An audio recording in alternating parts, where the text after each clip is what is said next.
Comes to buying your first firearm, it can be a tricky process, especially if you're somebody that does not know what they're looking at, or if you have no knowledge of firearms in general. Well, in today's video, I'm going to break down why a pistol, or betterly known as a handgun, is something you guys should look into as being your first firearm. Now, there are a multitude of reasons behind that. Just like this semi-automatic 9mm I got right here in my hands, guys, there is a huge variety of pistols out there to choose from. Different calibers, between the semi-autos, between the double-action revolvers, the single-action revolvers, and all kinds of other things. And I'm here to tell you guys that what you choose is drastically going to affect what you're going to use it for and how it's going to treat you in the long run. Now, there's a variety of benefits. For example, the double-action pistols or revolvers, if you will, they are easy.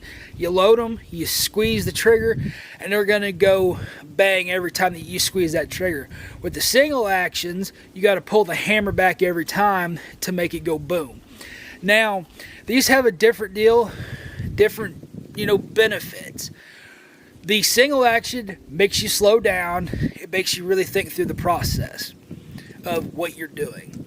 The double action, though, is ideal for situations because in self-defense situations sometimes you can't get your movements to act quite right, and you're not going to be able to be fumbling around like all day long trying to get that hammer pulled back. That is just a basic thing.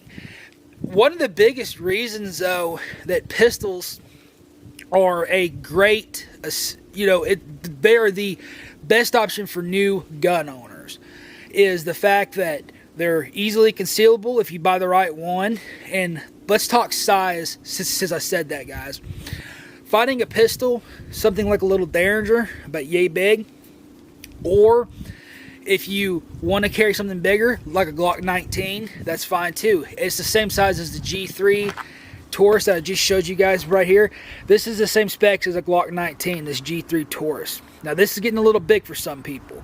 This is why it's so important to try before you buy, guys. There are several places that you can go do this at. There's a lot of gun shops that you can go to now and rent the firearms and try them out. Try before you buy, because some people can't handle a lot of recoil.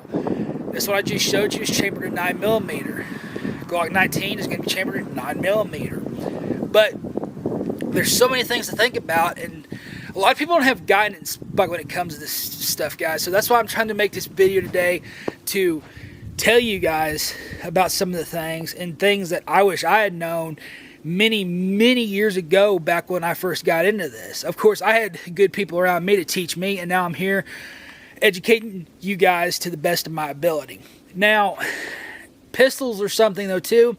And as I always say, you've got to respect firearms, guys. And if you don't, they will make you respect them. And then, honestly, you need to assume a gun is loaded anytime that you're handling one. You need to deal with respect and never treat it as a toy. It's a tool. It's a valuable tool, but it needs all the respect that you can give it. Now, another reason that, whether it be a revolver or semi-auto or whatever it may be, is going to be your best bet as your first gun, is the maintenance on them, depending on which ones you get. And this is where I lean more towards the revolver for a new gun owner, guys. If you are looking for something that's going to require the least amount of maintenance and isn't going to fail as easily, a revolver is your way to go.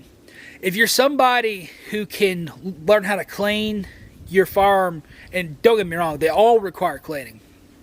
But if you're somebody that has the time to sit down, take your firearm apart, give it a real thorough cleaning and stuff, though, then you'd probably be okay with a semi-automatic. Now, revolver's downside is they don't hold as many rounds as a semi-auto. But in the magazines, and yes, they are called magazines, they're not clips. Clips are something that you put on a chip, except for with the M1 Garand. But that's a topic for another video.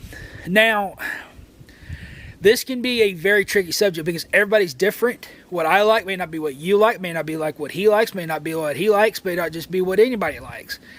And It's important, though, too, to buy something that's of decent quality. Not just the cheapest thing that you find because you want to buy a firearm for protection.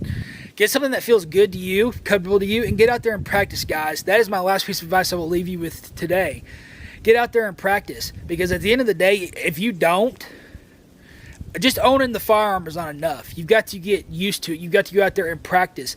And it's not as simple as just buying it and then, oh, boom, I've got it, and now it's hunky-dory and it's perfectly fine. No, guys, you got to get out there. You got to put the work in, put the time in. And yes, ammo can get expensive, but it doesn't matter. You still got to get out there and put that time in. And the more that you practice, you will do what you practice to do. And if you don't practice with it and you do nothing, then you will do nothing, because that's all you can do at the end of the day, because you're going to be fumbling around all over the place. And then if you do end up having to defend yourself, you are such a risk to somebody else if you haven't been out there practicing and getting the proper training. Remember this, guys, at the end of the day. Owning a firearm is a big responsibility, but you can handle it as long as you take it seriously every day. God bless each and every one of you guys. Guys, we will catch you guys in the next one down the road.